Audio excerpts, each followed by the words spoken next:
4 people have died, 5 people at least in hospital. One of them is in a critical condition. This follows a shooting that took place in KwaMashu in KwaZulu-Natal this afternoon. We understand it happened outside the KwaMashu men's hostel. Details around the incident are limited, but what we understand is that possibly this could have been a gang-related incident. We heard earlier from our reporter that 9 people were sitting inside a home, and a group of about 20 armed people came into this place where they were and simply opened fire in broad daylight. 4 people dead, 5 in hospital, one of them in a critical condition this evening. So we're back now with our reporter Dasen Thathiah, who's still on the ground in KwaMashu. Hello, Dasen. So talk to us about what you've been able to find out since we last spoke. Well, Sal, you'll remember during our previous crossing, that was when I showed you the SAPS spokesperson and I said that he was going to collect some information. We've had an opportunity to engage with him. I'm going to bring you that conversation shortly. But just to confirm, that is correct. The number still remains at 4 people that are dead. 1 person is also critical, we are told. But forensic teams are still on the scene. There are still a lot of police officers here. They're conducting their preliminary work. They're talking to some of the neighbors, other people that were here to try to get to the bottom of what's happened. What we do know is that the gang or the group that had come in is also on the run. But I'm going to bring in now Colonel Robert Netshiunda from the SAPS. Colonel, thank you so much for joining me. I think let's start with the facts that you've been able to get from the community, from the officers that are here. Do we know how all of this unfolded? We do not know exactly how it unfolded, but when we arrived here, we found 3 lifeless bodies lying around here at the hostel. And on our preliminary investigations, we managed to gather that at least 20 suspects were armed, came in here and fired shots to at least 9 people, of which 4 of them are declared dead as things stand. Do we know what those people were doing here at the time? Were they living here? Were they gathered for any reason? Have we established that? We haven't established what they were doing here. We've got different theories as things stand. You would expect that with people saying different things, that they were gathered drinking liquor, that they were in one room, or all those things. But we do not know for a fact what they were doing and if they were in one room, but the bodies are not in one room. They're scattered all over the hostel. So as to why they were here, what they were doing, whether they stay here, forms part of our investigations. Colonel, I have to ask you this because sources were telling us, and as well as some of the people that we've spoken to here, they get a sense that the people that were here may have been part of a gang, and it may have been some kind of either retaliation or an attack that led to the shooting today. Is there anything that you can confirm for us in that regard about exactly what may have transpired between the 2 groups?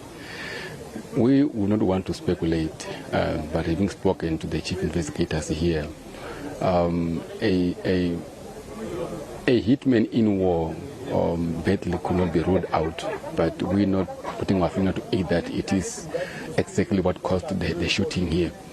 But we've got lists that we are following, and we believe that as and when we investigate further, we'll establish what caused the shootings. And lastly, it's obviously a big concern. We have approximately 20 people that are effectively on the run. We know that they've been using high-powered weapons here. What work is being done while this crime scene is being processed to try to track down those gunmen?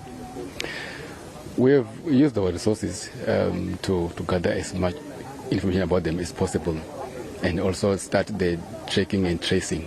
So that is ongoing. We are following leads. And we don't want to say much because wherever they are, they could be listening to us or want to know our plans as the police. So rather keep our mouth shut and keep our plans not known to them, so that we catch them off guard, because ours is to try and arrest them. Sure. Thank you so much for your time. Appreciate it, Colonel. So, Sal, just to remind you, where I'm standing now is just in front of that area that leads to the crime scene. Just a meter or two away from where we're standing now is where a cordon has been put up. That's where the forensics teams are working. You'll see there's a lot of activity here. Police officers coming and going, working in that particular space. And to take us back to part of a conversation we had earlier, Sal, talking about the dynamics here at the KwaMashu hostel.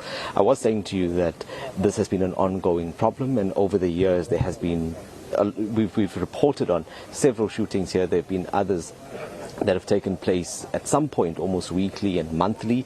And this is a sentiment that was also once again expressed to us by the councillor in the area. He was telling us that this is a problem that is not improving.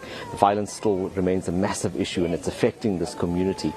I want you to take a listen to part of that interview that we did with Sandile Gwala. He's the ward councillor here, just talking about what he believes generally is the cause of violence here. The crime rate is too high. Most of the gangs, they've got guns, illegal guns. Because late night, even during the day, you'll have gunshots from that side, from top, from that side. So I think the problem we had is that these people have guns. They have plenty. They have ammunition and all. They've already, it's like an army. There's a group of men that carries gun, and they are just brought themselves in groups. I think that's a challenge. These people have plenty of guns like an army. That is an absolutely chilling thought, Dasen. Well, night is falling in KwaMashu now. What is the atmosphere there this evening? Well, Sal, I was showing you the road earlier. There still are people that are gathered on the roadside, but sadly there are others that are still using this path to get home. And you would have seen in our conversation there with Colonel Nechunda, there is there is an elephant in the room. There is a gang right now that is on the run that needs to be tracked by police. So there are a few things happening concurrently. One is that this scene needs to be processed. On the other hand, the police are also having to work very quickly to try to locate those people, to bring some sense of reassurance to the immediate community here that there is no return of that gang. There isn't any further violence tonight, but I can tell you that the police presence is extremely high right now. And unfortunately, once again, the community further on here is seeing what is just regarded to many right now as just another shooting in what has become an extremely violent area over the years. Yeah, absolutely.